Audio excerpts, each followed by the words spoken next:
सर्वभूतेषु कालरात्रिरूपेण संस्थिता नमस्तस्यै नमस्तस्यै नमस्तस्यै नमो नमः। जय माता दी।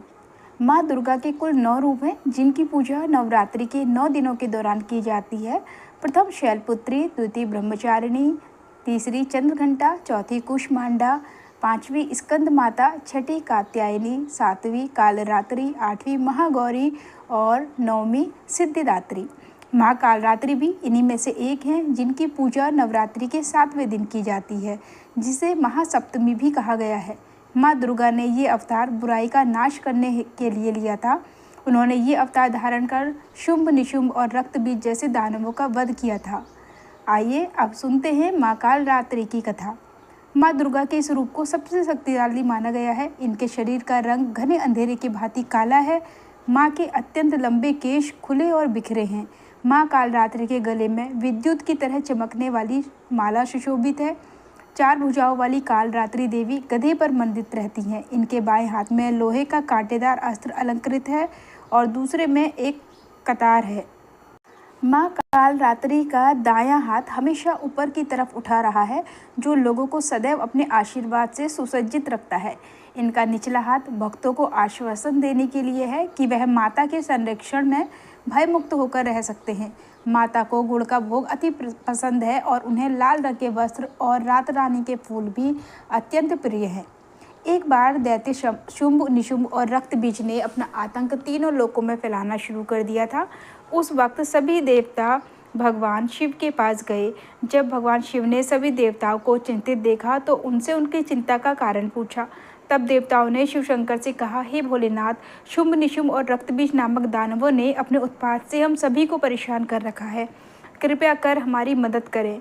यह सुनते ही भोलेनाथ ने अपने समीप बैठी माता पार्वती की ओर देखा और उनसे उन दानव का वध करने की प्रार्थना की।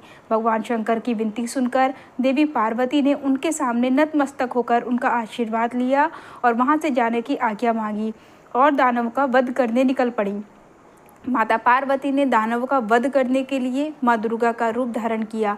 इस रूप में वह सिंह पर सवारी करती हुई अति मनमोहक और शक्तिशाली प्रतीत हो रही थी। माता को देख सभी राक्षस अचंभित हो गए। उन तीनों ने माता के साथ एक घमासान युद्ध शुरू किया। दैत्यों ने अपना पूरा बल लगा दिया, परंतु माता के सामने नहीं टिक पाए। आदिशक्ति ने शुंभ और निशुंभ का वध कर दिया। इसके पश्चात माँ ने रक्तबीज के साथ युद्ध करना शुरू किया। रक्तबीज कोई मामूली दानव नहीं था। उसने कठोर तपस्या कर ब्रह्मा जी से अमर होने का वरदान हासिल किया था। ब्रह्मा जी ने उसे यह वरदान दिया था कि जब भी उसे कोई मारने का प्रयत्न करेगा, तब उसके शरीर से निकली खून की बूंद जैसे ही धरती को स्पर्श करेगी, वैसे ही अनेक रक्तबीजों का जन्म होगा। इसी वरदान के अनुसार जैसे ही माता ने उस पर प्रहार किया, उसकी खून की बूंदें धरती पर गिरी और अत्यंत रक्तबीज प्रकट हो गए। उसी क्षण माता ने कालरात्रि का रूप धारण किया। माँ दुर्गा के शरीर से एक ऊर्जा का संचार हुआ और माँ कालरात्रि का निर्माण हुआ।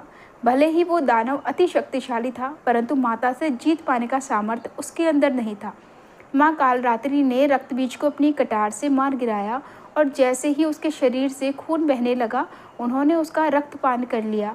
माँ कालरात्रि की पूजा सप्तमी के दिन करने के पीछे भी एक बहुत बड़ा कारण है।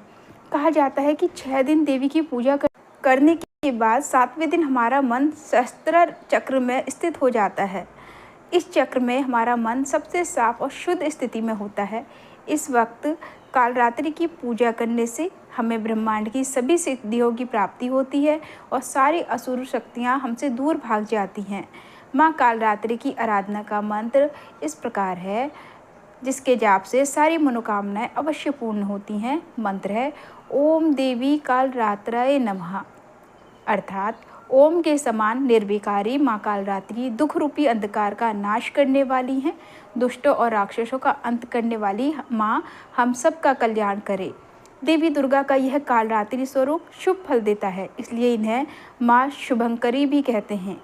माँ कालरात्रि के ब्रह्मांड के समान गोल नेत्र हैं। अपनी हर श्वास के साथ माँ की नासिका से अग्नि की ज्वाला निकलती है। अपने 4 हाथों में खड्ग, लोहे का अस्त्र, अभय मुद्रा और वर मुद्रा किए हुए माँ अपने वाहन गर्दभ पर सवार हैं।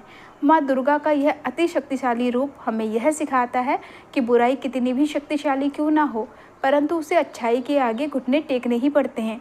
जो इंसान सच्चे मन से माँ की पूजा करेगा, माँ किसी ना किसी रूप में अवतरित होकर उसके जीवन से सभी बुराइयों का नाश करेंगी। जय माँ कालरात्रि।